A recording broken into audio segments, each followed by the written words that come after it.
오늘 우리에게 주시는 하나님의 말씀은 고린도전서 15장 20절에서 22절까지의 말씀입니다.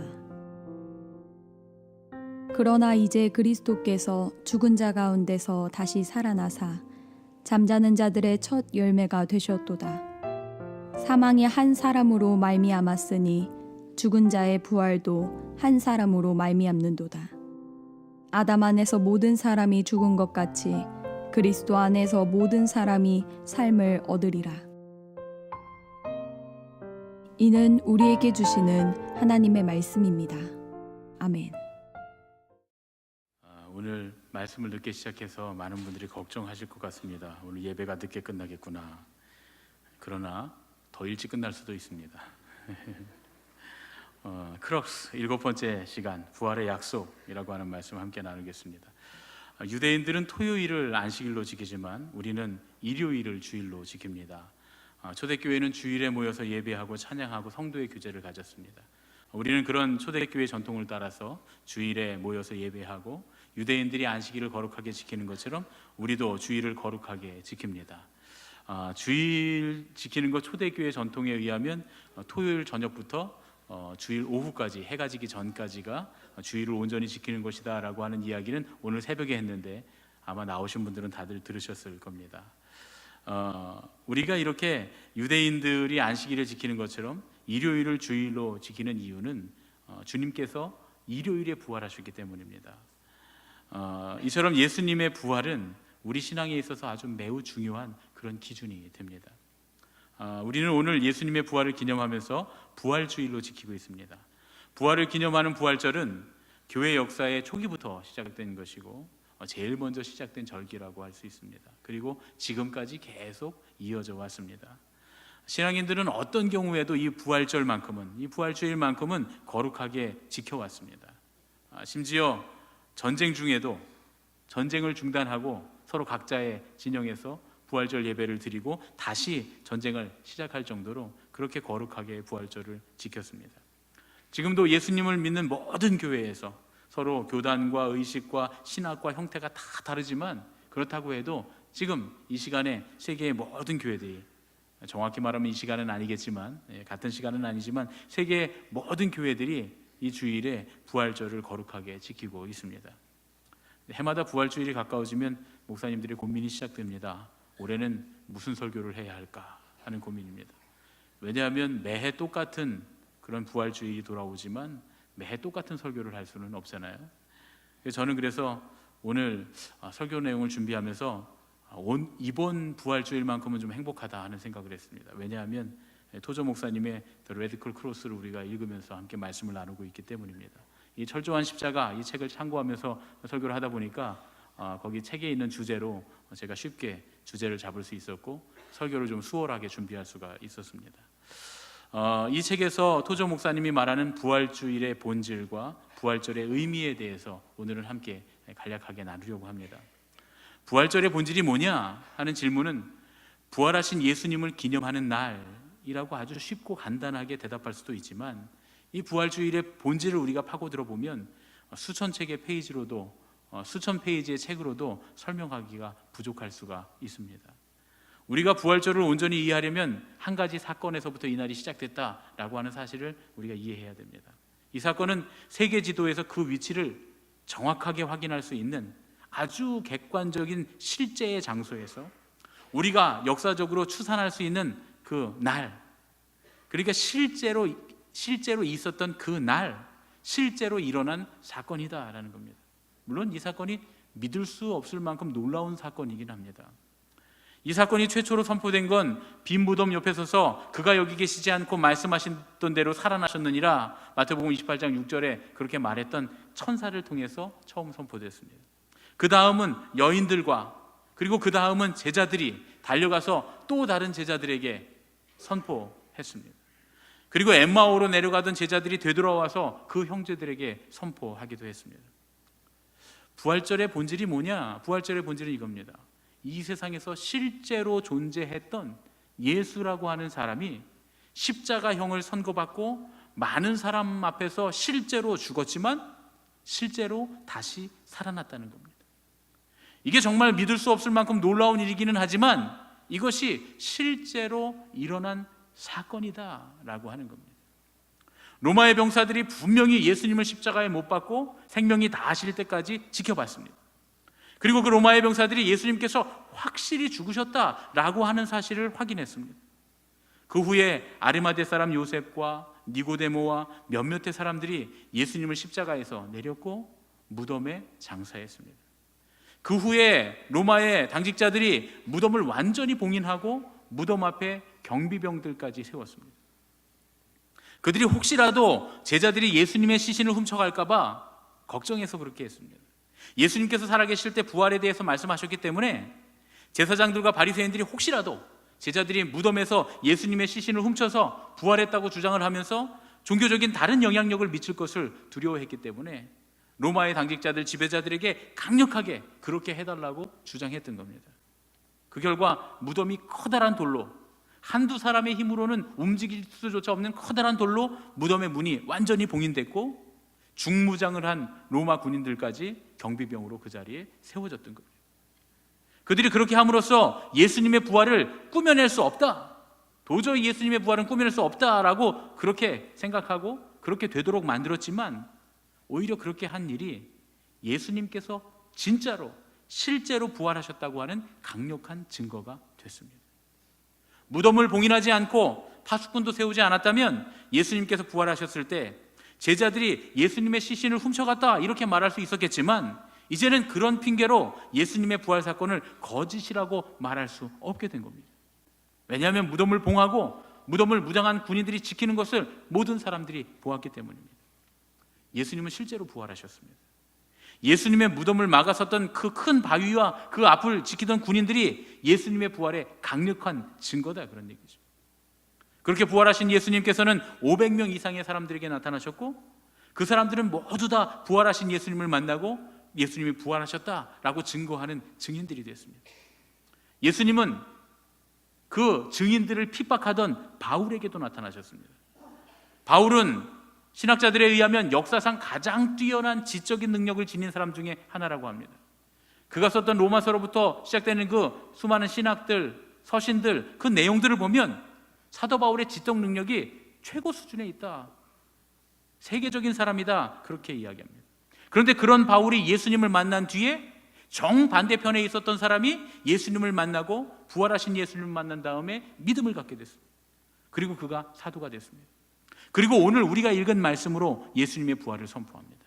고린도전서 15장 20절로 22절 말씀입니다. 우리 다 같이 함께 읽겠습니다. 그러나 이제 그리스도께서 죽은 자 가운데서 다시 살아나사 잠자는 자들의 첫 열매가 되셨도다. 사망이 한 사람으로 말미암았으니 죽은 자의 부활도 한 사람으로 말미암는도다.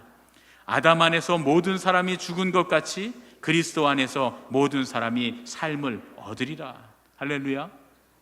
이 부활은 2000년이 넘는 시간 동안에 교회가 믿어왔고 기념해 왔습니다. 또 지금 우리가 오늘 기념하고 있는 실제적인 사건입니다. 이것이 부활의 본질입니다. 바로 그날 부활절의 본질이다, 그런 말씀이죠.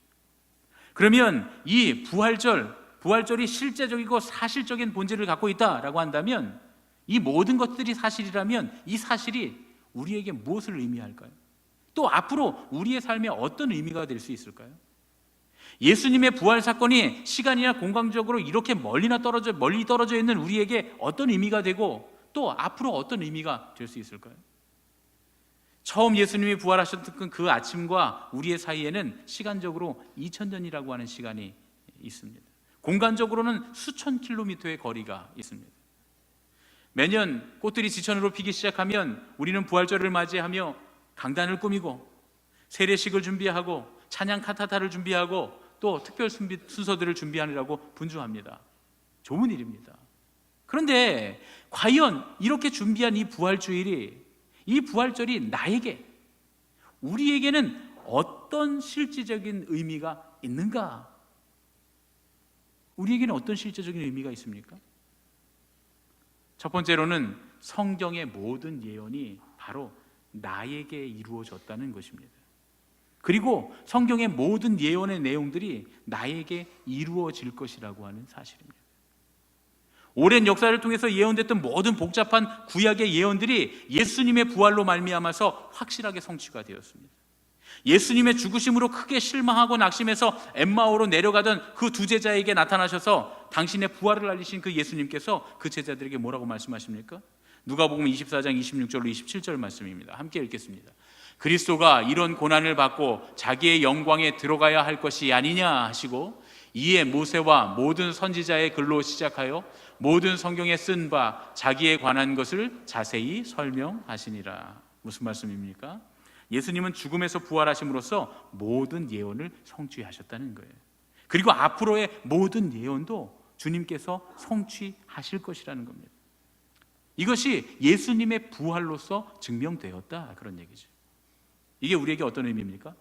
예수님을 구주로 믿는 우리에게는 우리를 향하신 하나님의 모든 계획이 다 성취되었고, 앞으로도 하나님의 모든 계획이 우리에게 성취될 것이다 라는 의미입니다. 할렐루야. 두 번째로 부활절이 우리에게 어떤 의미가 있는가? 그건 우리가 구원받았다라고 하는 겁니다. 예수님의 십자가만으로는 우리의 구원을 우리가 확신할 수 없습니다. 예수님께서 그냥 십자가에서 돌아가시고 말았다면 우리는 부활을 믿을 수도 없고 그것을 따를 수도 없습니다. 그러나 주님께서 부활하심으로써 우리는 우리에게도 부활이 있다라고 하는 것을 믿게 됐습니다. 주님께서 부활하셨듯이 우리가 우리 몫의 십자가를 지고 우리가 우리의 자아를 다 죽인 후에도 예수님을 따라서 부활할 수 있게 되었다, 그런 얘기입니다. 우리는 십자가를 지고 예수님을 따라 죽는 사람들입니다. 죽을 것입니다. 그런데 걱정하지 않을 것은 우리가 부활할 것이기 때문입니다. 어떻게 해요? 예수님이 부활하신 것처럼. 예수님께서 부활의 첫 열매가 되셨다는 것이 바로 그 말씀입니다.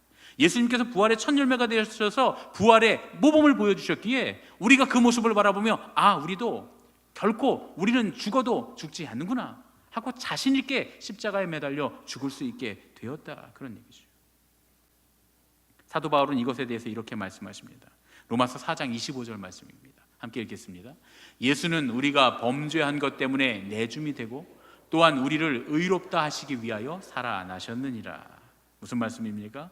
우리의 죄악이 사라진 것은 주님의 십자가 때문이지만 우리가 의롭게 되어서 생명에 참여할 수 있게 된 것은 예수님의 부활 때문이다, 그런 얘기입니다.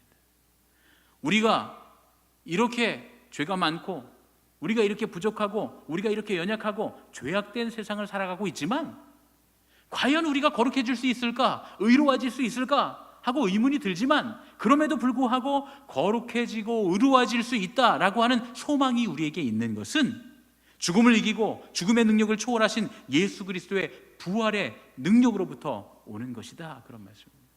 그 부활의 능력으로부터 우리는 거룩함의 소망을 얻게 된 줄로 믿습니다. 오늘의 말씀을 정리하겠습니다. 우리가 지키고 있는 이 부활절이 우리에게 갖는 의미는 두 가지입니다. 한 가지는 예수님께서 여전히 살아계실 뿐만 아니라 앞으로도 영원히 사신다는 것입니다. 왜 그렇게 사신다는 겁니까? 우리에게 모든 예언을 이루어 주시기 위해서, 또 우리의 구원을 이루시기 위해서. 예수님의 사심으로써, 부활하심으로써 우리의 구원이 이루어졌고, 예수님이 영원히 살아계심으로써 우리의 구원은 결코 빼앗기지 않으리라 라고 하는 겁니다. 로마서 6장 9절의 말씀입니다. 함께 읽겠습니다. 그리스도께서 죽은 자 가운데서 살아나셨음에 다시 죽지 아니하시고 사망이 다시 그를 주장하지 못할 줄을 알미로다.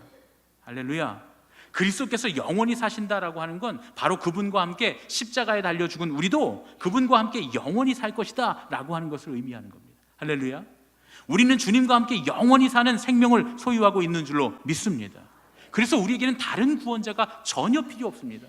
예수님 한 분, 십자가에 달려 돌아가셨다가 부활하신 예수님 한 분이면 충분합니다. 어제 우리 사역자들과 함께 점심을 먹고 오다가 어떤 분들이 전도를 하고 있는 걸 봤어요. 요한계시록 강해, 그래서 플래카드를 걸어놓고 막 전도지를 나눠주는데 전도지를 이렇게 읽어보니까 2단이에요. 제가 전공이 교회신학, 조직신학 아닙니까? 2단 판별해내는 게 제가 전공이니까, 잘못된 신학을 분별해내는 게 제 전공이니까 보자마자 제가 우리 사역자들이 있는데 이건 세대주의적 종말론인데 심각한데, 이건 분명히 2단인데 어디서 나와서 전도를 하나 궁금했는데 마침 여자분 하나가 저를 따라 붙었어요. 그러면서 막 얘기를 해요. 그래서 어디서 나와서 전도하시냐 그러니까 신천지라는 거예요. 그래서 제가 얘기를 이렇게 주고받다가 제가 그렇게 얘기했어요. 신천지는 믿으면 지옥 갑니다. 천국에 갈 수 없습니다. 이만희는 반드시 죽어요. 그랬더니 막 화를 내는 거예요.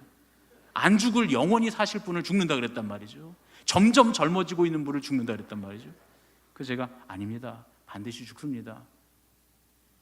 여러분, 이 세상에 태어나서 모든 사람은 다 죽습니다. 중요한 것은 우리는 죽어도 부활합니다. 누구 따라서 부활합니까? 예수님을 따라서. 주님은 분명히 부활하셨고 주님은 아직도 살아계십니다. 아직도 살아계셔서 우리의 구원을 보증하고 계십니다. 그러니까 우리에게는 다른 구원자가 전혀 필요 없어요. 왜냐하면 예수님이 시퍼렇게 살아계시는데 왜 우리의 구원을 위해서 다른 구원자가 필요하냐, 그런 얘기입니다. 그리스도께서 영원히 사신다라고 하는 건 그분과 함께 십자가에 달려 죽을 우리도 그분과 함께 영원히 살 것이라는 겁니다. 주님이 영원히 살고 계시니 우리는 반드시 구원받게 될 줄로 믿습니다. 부활절의 두 번째 의미는 뭡니까? 실제적이다라고 하는 거예요. 실제다라는 겁니다. 실제적인 역사 가운데 이 땅에 오신 예수님께서 십자가에서 실제로 죽으시고 무덤에서 실제로 부활하셨고 지금도 살아계신다, 실제로 살아계신다라고 하는 것을 우리가 안다라고 하는 거예요. 이건 굉장히 실제적인 우리에게 중요한 의미를 지닙니다. 베드로가 오순절 마가의 다락방에서 성령을 받은 후에 성령이 충만해져서 명절에 예루살렘에 모여있던 많은 무리들 앞에서 이렇게 선포합니다. 사도행전 2장 36절 말씀입니다. 함께 읽겠습니다. 그런즉 이스라엘 온 집은 확실히 알지니 너희가 십자가에 못 박은 이 예수를 하나님이 주와 그리스도가 되게 하셨느니라. 예수님께서 실제로 죽으시고 부활하셨다라고 하는 것은 그분이 실제로 우리의 주와 그리스도가 되셨다라는 것을 의미한다는 얘기예요. 그러면 주님이 실제로 우리의 주와 그리스도가 되셨다라고 하는 건 무슨 의미를 가질까요? 그건 마태복음 28장 18절로 20절에 나와 있습니다. 우리가 함께 읽겠습니다. 예수께서 나와 말씀하여 이르시되 하늘과 땅의 모든 권세를 내게 주셨으니 그러므로 너희는 가서 모든 민족을 제자로 삼아 아버지와 아들과 성령의 이름으로 세례를 베풀고 내가 너희에게 분부한 모든 것을 가르쳐 지키게 하라. 볼지어다 내가 세상 끝날까지 너희와 항상 함께 있으리라 하시니라. 할렐루야. 예수님께서는 실제로 우리의 주와 우리의 그리스도가 되셨습니다. 이게 의미하는 건 뭐냐면 예수님께서 우리에게 능력을 주신다는 거예요. 우리에게 사명을 주신다는 걸 의미합니다. 그리고 이것이 부인할래야 부인할 수 없는 사실이라는 거예요. 그래서 우리는 이 부활주일에 우리에게 우리의 주님이 주시는, 우리와 영원히 함께 하시면서 우리에게 베풀어 주시는 주님의 능력과 주님께서 우리를 향하신 사명이 있다라고 하는 것을 믿고 고백해야 한다, 그런 얘기입니다. 여러분, 유명한 말이지요. 사명 있는 사람은 죽지 않는다. 사명 있는 사람은 죽지 않는다. 무슨 얘기입니까? 우리는 낙심하지도 않습니다. 우리는 실망하지 않습니다. 실망할 만한 일들, 낙심할 만한 일들, 포기할 만한 그런 일들이 우리에게 닥쳐온다 할지라도 주님께서 우리를 이 땅에 두시는 이유는 사명이 있기 때문입니다. 그리고 그 사명을 이룰 만한 능력을 우리에게 주신 줄로 믿습니다. 그것이 바로 주님께서 우리에게 주와 그리스도가 되신다. 실제로 부활하시고 실제로 살아나셔서 우리의 주와 그리스도가 되셔서 우리에게 능력 주시고 사명 주시는 줄로 믿습니다. 자, 주님이 영원한 주님이 시퍼렇게 살아계셔서 우리에게 구원을 주시니 우리의 생명은 영원한 줄로 믿습니다. 주님이 우리의 주와 그리스도가 되시니 주님은 우리에게 능력을 주시고 사명을 주시는 분인 줄로 믿습니다. 이 시간에 우리 함께 인사하겠습니다. 길어서 써왔는데 연습을 한번 하고 하겠습니다. 자, 연습하겠습니다. 시작. 당신은 생명은 영원합니다. 당신은 능력의 사람입니다. 당신은 사명의 사람입니다. 자, 우리 3명 이상 바라보면서 인사하겠습니다. 당신의 생명은 영원합니다. 당신은 능력의 사람입니다. 당신은 사명의 사람입니다. 할렐루야. 주님께서 부활하셨으니 우리는 생명을 소유하게 된 줄로 믿습니다. 주님께서 부활하셨으니 우리는 능력의 사람입니다. 주님께서 부활하셨기 때문에 우리는 사명의 사람인 줄로 믿습니다. 그 부활의 놀라운 능력이 저와 여러분에게 함께 하시기를 예수님의 이름으로 축원합니다.